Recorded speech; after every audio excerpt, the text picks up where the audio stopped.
Hello, আসসালামু আলাইকুম viewers.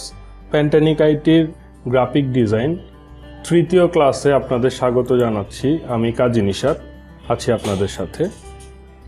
আমরা গত ক্লাসে ফটোশপের বেসিক কিছু টুল সম্পর্কে জেনেছিলাম। আজ আমরা আরেকটু অ্যাডভান্স কিছু টুল সম্পর্কে জানব। আর ফটোশপটি যারা আমাদের কাছে অনেকে চেয়েছেন যে ফটোশপের ভার্সনটি ইনবক্সে যারা মেসেজ করেছেন, আমরা সবাইকেই কিন্তু এই সিসি ভার্সনটি প্রোভাইড করেছি।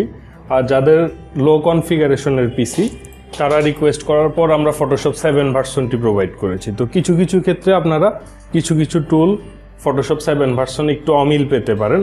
এটা নিয়ে হতাশ হওয়ার কিছু নেই। যেটা নিয়ে বুঝতে পারবেন না আমাদেরকে নক করবেন। আর কমন যে প্রয়োজনীয় টুলগুলো সেগুলো মোটামুটি মিল পাবেন। আর যেটা বুঝতে সমস্যা আমাদেরকে নক করলে আমরা আপনাদেরকে জিনিসটা ইনফর্ম করব। এই যে এখানে বেসিক কিছু টুল মোটামুটি ক্লোন স্ট্যাম্প টুল পর্যন্ত আমরা এই যে স্পট হিলিং ব্রাশ টুল পর্যন্ত দেখেছিলাম। আজকে আমরা এর সামনের কিছু টুল দেখি। ওকে, আমরা প্রথমে একটা সাদা পেজ নিই।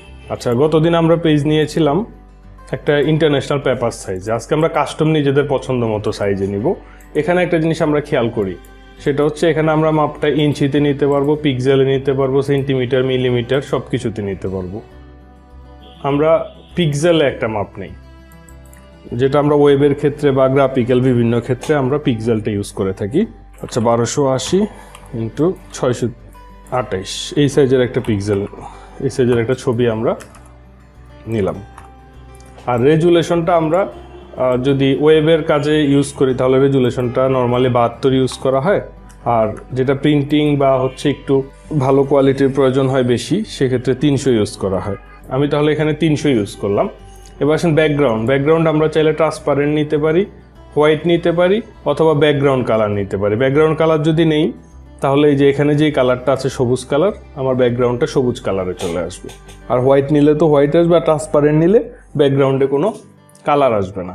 ওকে, আচ্ছা, আমি আপাতত একটা হোয়াইট নিলাম। এই যে ফাইলটা এখন আমি সেভ করে নেব। কি ফাইল আকারে সেভ করবো এটা আপনাদের কাছে কোশ্চেন রইল, আপনারা কমেন্ট বক্সে জানাবেন। এখন আমি এখান থেকে ব্রাশ টুলটা একটু দেখি। এই যে এই শুধু ব্রাশ টুল, যেটা এই ব্রাশ টুলের ভিতরে অনেকগুলো ব্রাশ আছে। এখানে আমি দুইটা কালার আছে, ফোরগ্রাউন্ডে আছে লাল কালার, ব্যাকগ্রাউন্ডে আছে সবুজ কালার। আমি ব্রাশ টুল সিলেক্ট করার পরে এখানে আমরা দেখতে পাচ্ছি অনেকগুলো ব্রাশ আছে। এই যে বিভিন্ন টাইপের ব্রাশ। আমরা একটা ব্রাশ এখান থেকে নেই, এই যে ছড়ানো টাইপের, দেখছেন? নর্মালি কিন্তু এটা ফিক্সড এক কালার হয়ে যাওয়া না। বিভিন্ন আর্টিস্টিক কাজগুলোতে আমরা এই ব্রাশগুলো কিন্তু ইউজ করতে পারি। আর একটু অন্যরকম একটা পেন্সিল নেই এখান থেকে। এই যে আচ্ছা, এখানে আরও সুন্দর কিছু ব্রাশ আছে। এই যে এটা একটু অন্য টাইপের। আমরা পেইন্টিং টাইপের কোনো কিছু যদি করতে চাই সেক্ষেত্রে আমরা এই ব্রাশগুলো দিয়ে কিন্তু করতে পারি। আচ্ছা, এখানে দেখেন আরও কিছু ব্রাশ আছে। এই যে এখানে একটা ঘাসের ব্রাশ আছে। এই যে এখানে যে চাইলে একটা সিঙ্গেল ঘাসও ইউজ করা যাবে। এই যে এই ঘাসের ব্রাশগুলো আমরা বিভিন্ন আর্ট যদি তৈরি করতে চাই সেক্ষেত্রে ইউজ করতে পারি। এখানে পাতার ব্রাশ আছে। এই যে পাতা, যদি পাতা তৈরি হবে, আমি যদি পাতাটা একটু অন্য কালারের চাই, ইয়েলো টাইপের চাই, বা এই যে হালকা কলাপা টাইপের চাই, তাহলে এখানে এই মোটামুটি আমরা ব্রাশ, আশা করি মোটামুটি ব্রাশগুলো সম্পর্কে আইডিয়া পেয়েছি। এর বাইরে যদি ব্রাশ আমরা চাই তাহলে নেট থেকে ডাউনলোড করে এখানে ইনক্লুড করার সুযোগ আছে। ওকে, আচ্ছা, তো আশা করি ব্রাশের জিনিসগুলো আমরা প্র্যাকটিস করব এবং ব্রাশ দিয়ে ছোটোখাটো একটা দৃশ্য আমরা তৈরি করতে পারি।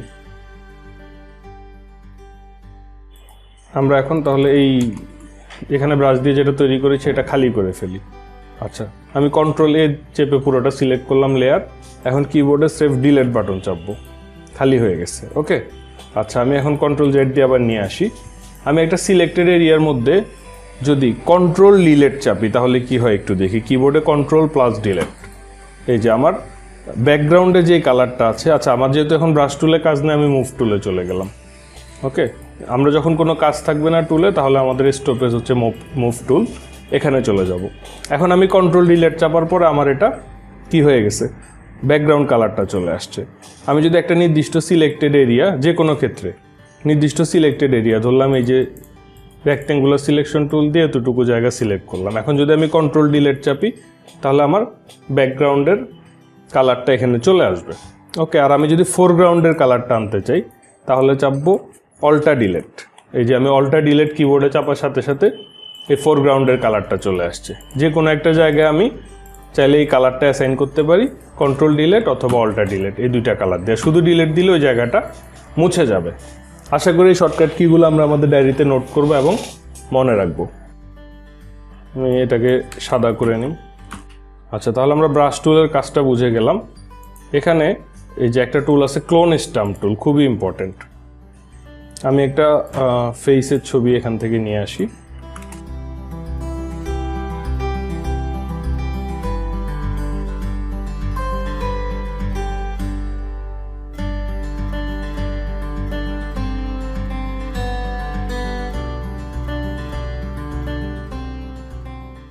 এখন এই যে বেবিটার যে চোখ আছে, এই চোখটা যদি আমি এই জায়গায় একটা নিয়ে যাই কপি করে, ধরলাম এই টুল দিয়ে যদি আমি একটা কপি করে নিয়ে যাই, ব্যাকগ্রাউন্ডটা আনলক করলাম,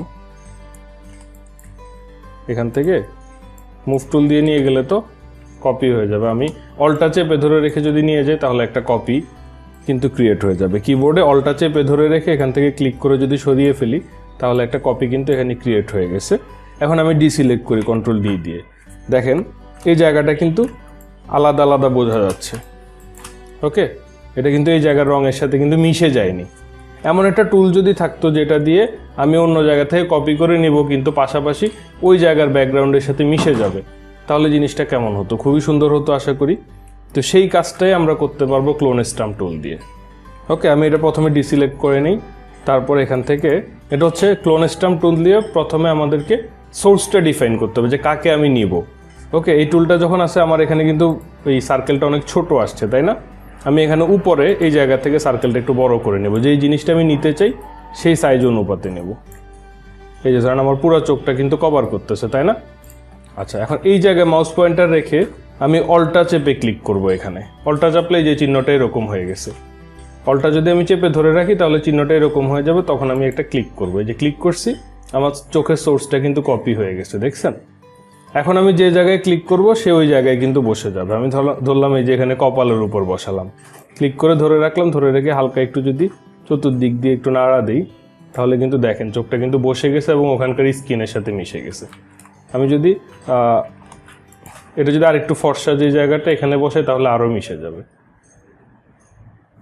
দেখেন তো কোনো পার্থক্য বা কোনো কাটা ছেঁড়া আগের মতো কি কোনো কিছু বোঝা যায়? কোনো কিছুই কিন্তু বোঝা যায় না। তো এই ক্লোন স্ট্যাম্প টুল দিয়ে আমরা এক জায়গার জিনিসকে অন্য জায়গায় একটা ক্লোন করতে পারবো এবং সেটা পারফেক্টলি মিশে যাবে। ওকে, এই জিনিসটা আমরা আশা করি বুঝতে পেরেছি ক্লোন স্ট্যাম্প টুলের কাজটা।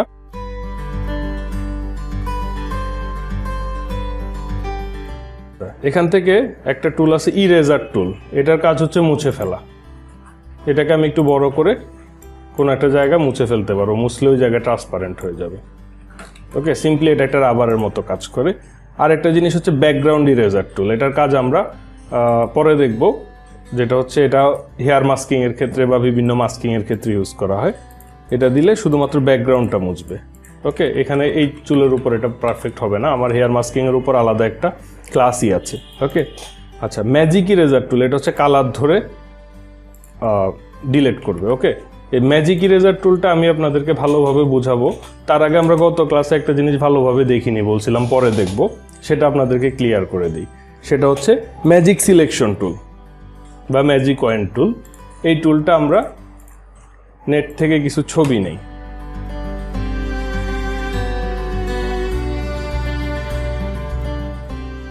তাহলে আমরা এই ম্যাজিকের কাজটা ভালোভাবে বুঝতে পারবো।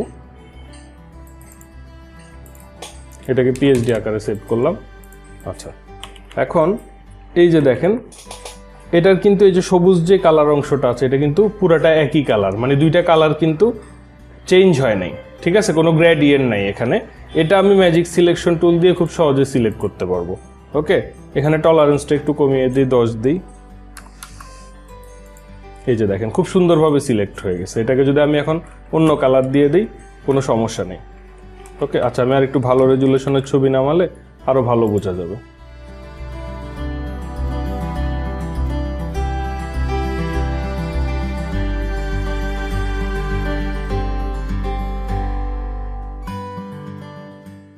এই যে এখান থেকে যদি আমি কালো রংটা ধরতে চাই, এই যে ম্যাজিক সিলেকশন টুল দিয়ে খুব সহজে সুন্দরভাবে কিন্তু সে ধরে ফেলছে। আমি যদি এটা ডিলিট করি, সরি ব্যাকগ্রাউন্ডটা আনলক করে নিতে হবে আগে, ডিলিট করলাম, সাইডে কিন্তু একটু একটু রয়ে গেছে, তাই না?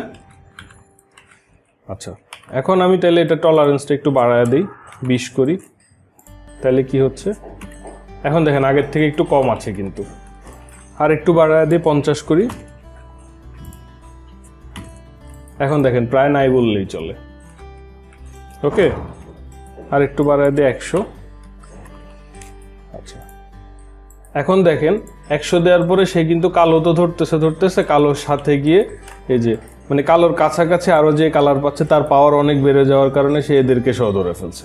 ওকে, তার মানে এত পাওয়ার দেওয়া যাবে না, আর একটু কমায়া দেই, আমি 80 দিই, মানে ম্যাক্সিমাম যতটুকু দিলে সে আসলে তার লিমিটের মধ্যে থাকে, এই জিনিসটা আমাদেরকে মনে রাখতে হবে। 80ও সে কভার করতেছে না, 60 দিলে এই জায়গায় একটু সামান্য, আচ্ছা এই যে 55 পর্যন্ত দিলে সে মোটামুটি পারফেক্ট থাকে। ওকে, আচ্ছা তাহলে আমি এখন এটাকে চাইলে অন্য কালার দিতে পারবো, এই যে ঠিক আছে। এটা হচ্ছে ম্যাজিক ওয়ান টুলের কাজ। সেমভাবে আমি এটাকে সিলেক্ট করতে পারি, এই যে হয়ে গেছে। সিলেক্ট করে আমি কালারটা কিভাবে চেঞ্জ করবো সেটা আর বলার দরকার নেই, আমি কিন্তু একটু আগে বলছি। আপনারা প্রয়োজনে প্রিভিয়াসটুকু আবার দেখবেন, আর যদি এত তাড়াতাড়ি ভুলে যান আর নোট না করেন তাহলে আপনাদের জন্য এটা আসলে কষ্টদায়ক। আচ্ছা, ম্যাজিক দিয়ে আমরা কোন কাজটা করতে পারবো না, এটা দেখেন পুরোটা কিন্তু একই কালার, খুব সহজে আমি ম্যাজিক দিয়ে কাজটা করতে পারবো। ওকে, আচ্ছা এখন পারবো না হচ্ছে এই যে 3D ইমেজটা, এখানে দেখেন একটা কালার থেকে গিয়ে আস্তে আস্তে অন্য কালার হয়ে গেছে। ঠিক আছে, এটাকে ম্যাজিক দিয়ে করাটা মুশকিল হয়ে যাবে। ম্যাজিক দিয়ে যদি আমি করিও তাহলে সে কিন্তু ওই এক্সাক্ট ইয়েটা পাবে না। এটা কিভাবে করতে হবে সেটা আমরা আস্তে আস্তে আরও দেখব, যে একটা কালারফুল জিনিসকে কিভাবে চেঞ্জ করতে হবে। বাট নর্মালি ম্যাজিক দিয়ে কাজটা করা যাবে না। ওকে, ম্যাজিক পয়েন্ট টুলের কাজটা আমি বুঝতে পারলাম যে সে একটা কালার ধরে একটা জায়গাকে সিলেক্ট করে। ওকে,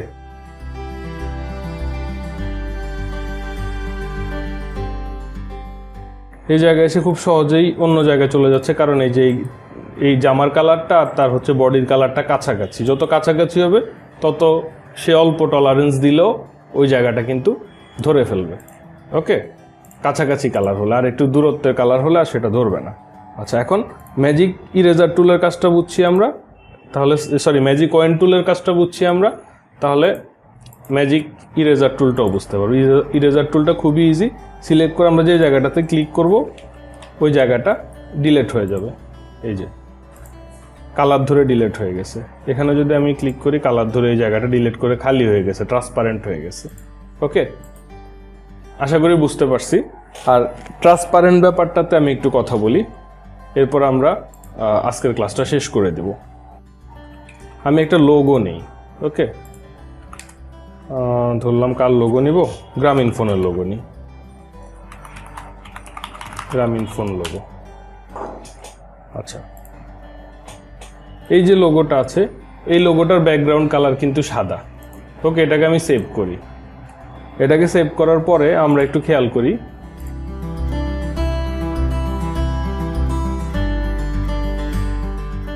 আমরা যদি এটাকে কোনো ইমেজের উপরে এনে বসাই তাহলে দেখেন তার ব্যাকগ্রাউন্ডে কিন্তু একটা কালার পাচ্ছে, সাদা কালার।